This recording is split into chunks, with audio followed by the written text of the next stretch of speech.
Vous avez choisi de comparer deux événements réels. Ces événements réels correspondent aux mêmes conditions environnementales. Des conditions de forte houle, de pluviométrie exceptionnelle et de faible ensoleillement. À gauche, 24 septembre 1994. Les bassins de stockage et l'émissaire marin de la ville de Biarritz ne sont pas encore construits.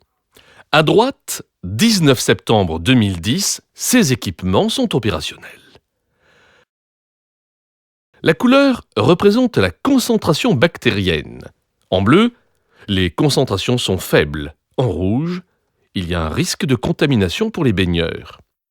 À gauche, les bassins de stockage ne sont pas encore construits.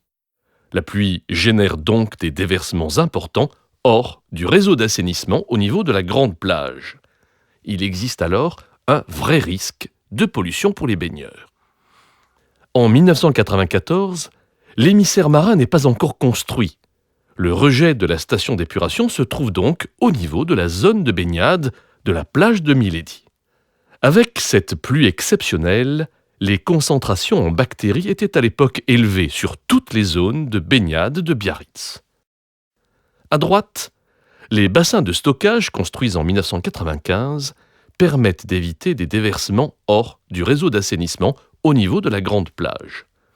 La présence de l'émissaire marin depuis 2003 permet d'éloigner des zones de baignade le rejet de la station d'épuration.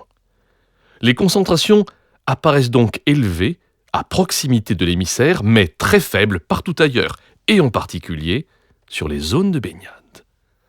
Les travaux réalisés en 1995 et 2003 permettent d'éliminer tout risque de contamination pour les baigneurs sur toutes les plages biarrotes dans ces mêmes conditions de pluviométrie.